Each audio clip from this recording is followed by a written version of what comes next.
जी अस्सलाम वालेकुम, क्या हाल है? सब लोग खैरियत से हैं। अब पेशावर हाई कोर्ट के चीफ जस्टिस ने भी एक खत लिख दिया और उन्होंने सुप्रीम कोर्ट ऑफ पाकिस्तान और चीफ जस्टिस ऑफ पाकिस्तान के ऊपर मेरिट पे अमल ना करने का इल्ज़ाम लगा दिया। ये खतबाजी का क्या नतीजा निकलेगा ये हम आपको आज के वीलॉग में बताएंगे। और chief justice of Pakistan media और सोशल मीडिया से क्यों नाराज़ हैं, क्या उनकी ये नाराज़गी बजा है या गलत है, ये भी हम आपको आज के वीलॉग में बताएंगे। और मियां नवाज साहब ने राना महमूदुल हसन साहब जो पाकिस्तान पीपल्स पार्टी से सेनेटर मुंतखब हुए हैं उनको वोट देते हुए बड़े भारी दिल का इजहार किया है। ये भारी दिल का इजहार क्यों किया गया है ये भी हम आपको पूरी तफसील के साथ इसी प्रोग्राम में बताएंगे।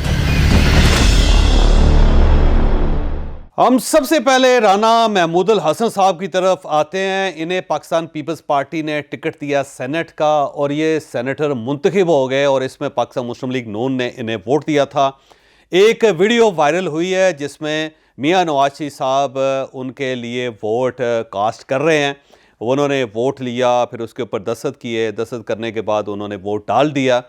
फिर उनके एक सेनेटर उनको ये कहते हैं कि जी राना महमूदुल हसन साहब आपका शुक्रिया अदा करना चाहते हैं। फिर एक साइड से राना महमूदुल हसन साहब सामने आते हैं, वो मियां नवाज साहब की तरफ हाथ बढ़ाते हैं। मियां नवाज साहब ने ये कहते हैं कि राना साहब मैंने बड़े दुखी दिल के साथ, बड़े भारी दिल के साथ आपको वोट दिया है, बहुत मुझे अफसोस है इस चीज़ का। और वो अपनी रिजर्वेशंस का वहाँ पे मुजाहरा करते हैं और उसके साथ जो महमूदुल हसन साहब हैं उनका चेहरा उतर जाता है और उन्हें शर्मिंदगी से होती है कि मियां नवाज साहब इस तरह पब्लिकली मेरे साथ इस किस्म की बात क्यों कर रहे हैं। मियां नवाज साहब ने ये क्यों कहा था ये मैं आगे चल के आपको बताता हूँ, लेकिन उससे पहले राना महमूदुल हसन साहब का ताल्लुक पाकिस्तान मुस्लिम लीग नून के साथ था। ये 2008 में MPA इलेक्ट हुए थे, फिर 2013 में ये MNA इलेक्ट हुए और ये जनवरी 2024 में इन्होंने पाकिस्तान मुस्लिम लीग नून को छोड़ा और ये पाकिस्तान पीपल्स पार्टी ज्वाइन कर ली इन्होंने। और पाकिस्तान पीपल्स पार्टी ने इन्हें ज़ाहिर है फिर सेनेट का टिकट दिया और साथ पाकिस्तान मुस्लिम लीग नून को उन्होंने कहा कि आपने इन्हें वोट देना है और उसके बाद पाकिस्तान मुस्लिम लीग नून ने उनको वोट दिया। मियां नवाज साहब ज़ाहिर है राना महमूदुल हसन साहब के साथ को बहुत ज़्यादा कंफर्टेबल नहीं थे। वो ये महसूस कर रहे थे कि इन्होंने हमारे साथ बेवफाई की, इन्होंने हमारी पीठ पे छुरा घोंपा। लेकिन आप इक़्तिदार की और सियासत की मजबूरियाँ देखें कि मियां नवाज साहब को इन्हें वोट देना पड़ गया।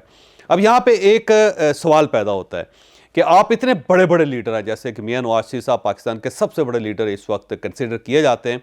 3 बार वो प्राइम मिनिस्टर रह चुके हैं, 4थी बार वो प्राइम मिनिस्टर बन रहे थे और वो असूली सियासत भी करते थे। गो 8 फरवरी 2024 के बाद वो असूली सियासत करते हुए मुझे नज़र नहीं आए और उससे पहले मैं उनका बड़ा एहतराम करता था कि ये वो शख्स है जो अपने कदमों के साथ खड़ा हो जाता है और इस्टेब्लिशमेंट के साथ भी लड़ाई मियां नवाज साहब की हर बार हो जाती है, असूलों पे कंप्रोमाइज़ नहीं करते।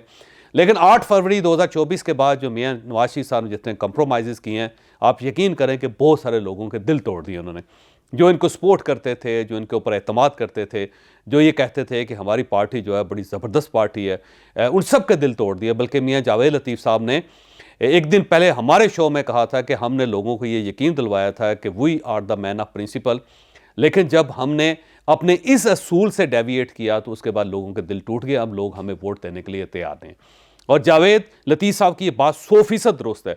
बल्कि पाकिस्तान मुस्लिम लीग नून के अंदर बहुत सारे ऐसे लोग हैं जो इस वक्त शर्मिंदगी से दाएं बाएं देख रहे हैं सिवाय ख्वाजा आसिफ साहब के, क्योंकि ख्वाजा आसिफ साहब 50,000 वोट जो है वो डलवा के, क्योंकि 50,000 की लीड से वो हारे हुए हैं, लेकिन फॉर्म 47 की वजह से वो MNA भी बने, उसके बाद मिनिस्टर भी बने और अब वो बड़े बड़े भाषण भी दे रहे हैं। लेकिन इनको छोड़ के बाकी बहुत सारे लीडर हैं जो वाकई शर्मिंदगी से दाएं बाएं देखते और ये कहते हैं कि हमारे पास कोई जवाब नहीं है।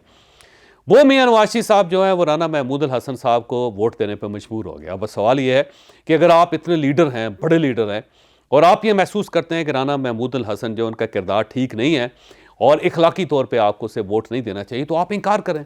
यानी मियां नवाज साहब अगर उनके अंदर इनकार की जरूरत नहीं है तो फिर मेरा नहीं ख्याल कि पाकिस्तान के अंदर फिर कोई शख्स इनकार कर सकता है। तो मियां साहब ने अगर उन्हें वोट दिया था तो खुले दिल के साथ देते, ये भारी दिल के साथ।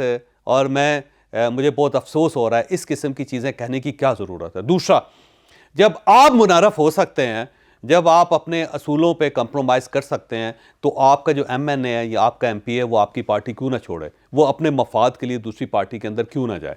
जब आप अपने मफाद के लिए पंजाब का इक़्तिदार हासिल कर लेते हैं, वफाक का इक़्तिदार हासिल कर लेते हैं, जबकि आपको पता है कि आपका ये हक़ नहीं बनता था, आपकी सीटें कम थी, लेकिन आपको रात की अंधेरे में बाकायदा जितवाया गया और आपके अपने जो बैलेट बॉक्स है उसके अंदर भी वोट पूरे किए गए। और आप देख लें, मानसेरा से आप हार गए। लाहौर जिस दिन आपका हल्का खुल गया उस दिन आप यहाँ से भी हार जाएंगे, लेकिन इसके बावजूद आप कौमी असम्बली में पहुँचे और आपने मियाँ शहबाज शरीफ साहब को प्राइम मिनिस्टर बनाया और मरीम नवाज साहिबा, जिनकी अपनी सीट बड़ी मशकूक है इस वक्त, उनको आपने चीफ मिनिस्टर बनाया। तो आपने हर किस्म का सौदा अपने लिए किया, लेकिन महमूदुल हसन जो है वो आपको पसंद नहीं है, क्योंकि उसने अपना मफाद देख लिया था।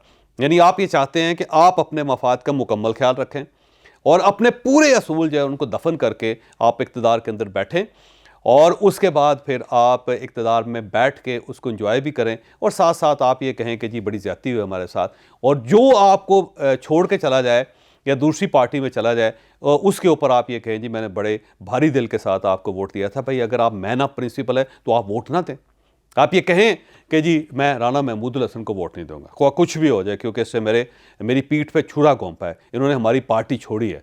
तो आप एक तो उनको वोट भी दे रहे हैं और फिर साथ खुद कंप्रोमाइज़ कर रहे हैं सारे के सारे, और दूसरे जो लोग कंप्रोमाइज़ कर रहे हैं वो आपको बड़े बुरे लग रहे हैं। अब सवाल ये है कि अगर राना महमूदुल हसन आपकी पार्टी में होते तो क्या आप उनको इतनी इज्जत देते जितनी पाकिस्तान पीपल्स पार्टी ने दी है? कि पाकिस्तान पीपल्स पार्टी ने उनको सेनेट का टिकट दिलवाया और दिलवाने के बाद उन्होंने आपको मजबूर किया कि आपने इसको वोट देना है, और आप मजबूर हुए और आपने उसको वोट दिया।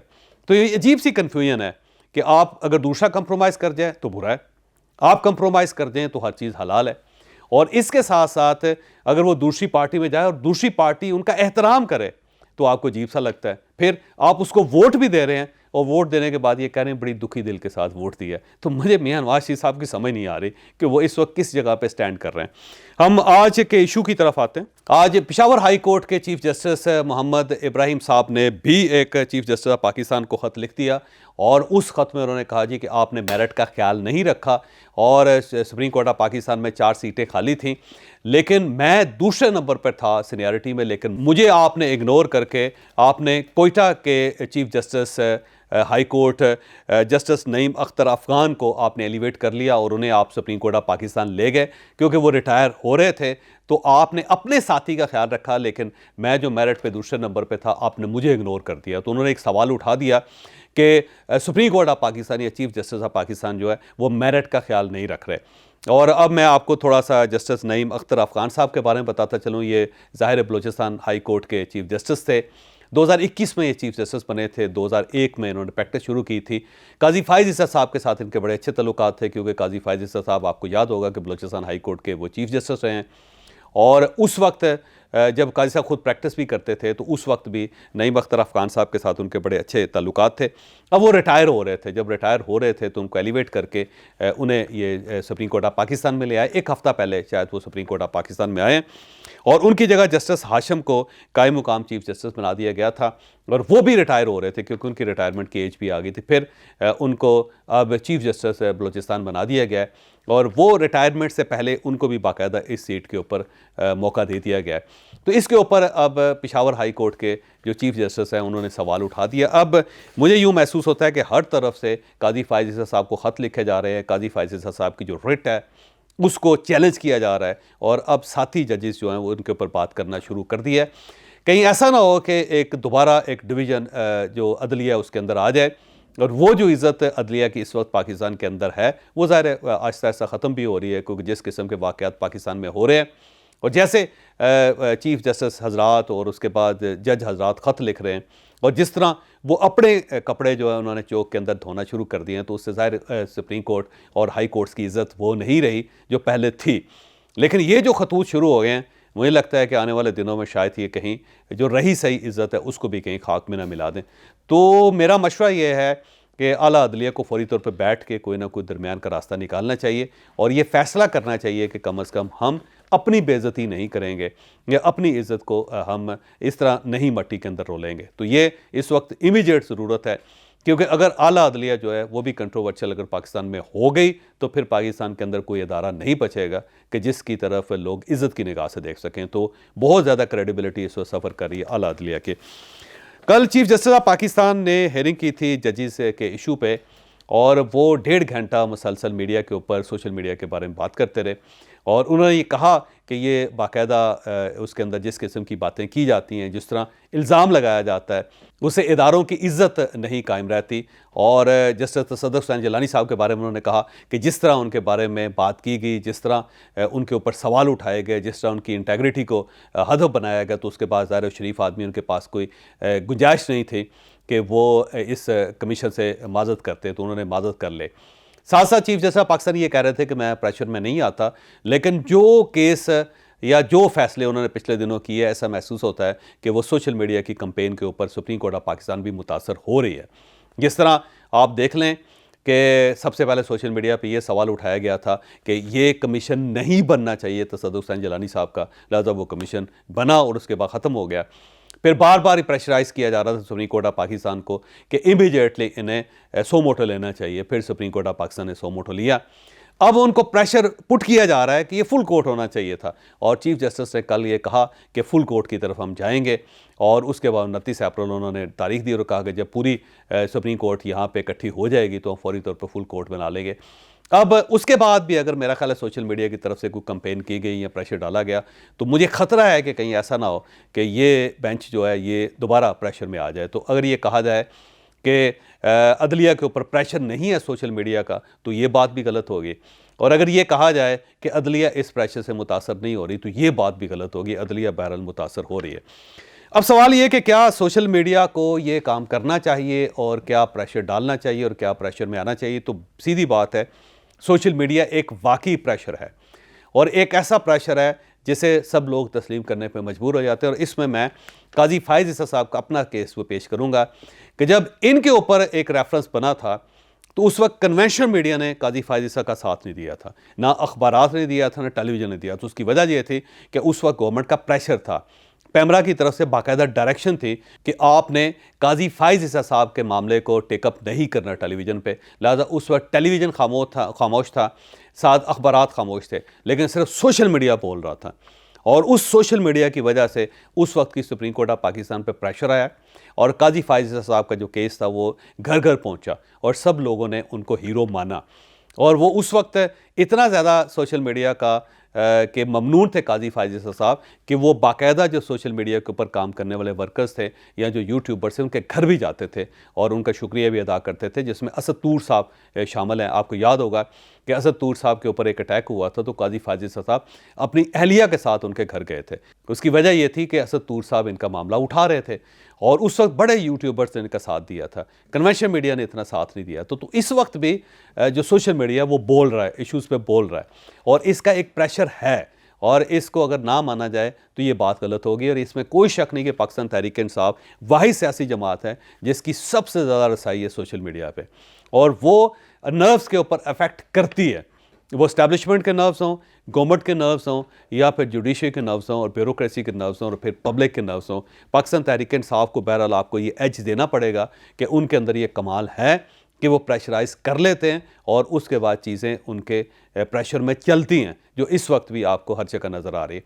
मेरा ख्याल है चीफ जस्टिस ऑफ पाकिस्तान को या सुप्रीम कोर्ट ऑफ पाकिस्तान को सोशल मीडिया को पॉजिटिव लेना चाहिए, क्योंकि अगर उसने आपका केस उठाया था और आपको उसका फ़ायदा हुआ था, तो आज वो दूसरे लोगों का केस भी उठा रहा है। दूसरे लोगों को भी फ़ायदा होना चाहिए और इससे सिस्टम क्लीन होगा, क्योंकि ये ठीक नहीं लग रहा कि जब आपको ज़रूरत नहीं तो आप उसको बुरा कहना शुरू कर देते हैं, लेकिन जब आपके ऊपर बुरा वक्त आता है तो उस वक्त सोशल मीडिया ही आपको सपोर्ट करता है और कन्वेंशन मीडिया जो ज़ाहिर है उस वक्त डर के खौफज़दा होकर खामोश हो जाता है, लेकिन जो सोशल मीडिया है वो बोलता रहता है। तो मेरा ख्याल है सोशल मीडिया को बोलना चाहिए, सोशल मीडिया की को आज़ाद होना चाहिए। अगर कोई यूट्यूबर अपनी लाइन क्रॉस कर रहा है तो आपको उसे रोकना चाहिए, लेकिन ये नहीं है कि आप सोशल मीडिया के ऊपर पाबंदी लगा दें, जैसे कि एक्स के ऊपर इस पर पाबंदी है और उसकी वजह से पाकिस्तान के अंदर ये समझा जा रहा है कि हमने चीज़ों को कंट्रोल कर लिया, जबकि चीज़ें कंट्रोल नहीं हो रही। तो सबसे पहले काजी फायज़ ईसा साहब को चाहिए कि वो कम से कम एक्स जो है उसको तो इजाज़त दे दें कि वो चलना शुरू करे पाकिस्तान में, क्योंकि अब सब अदलिया की तरफ देख रहे हैं उस मामले में भी।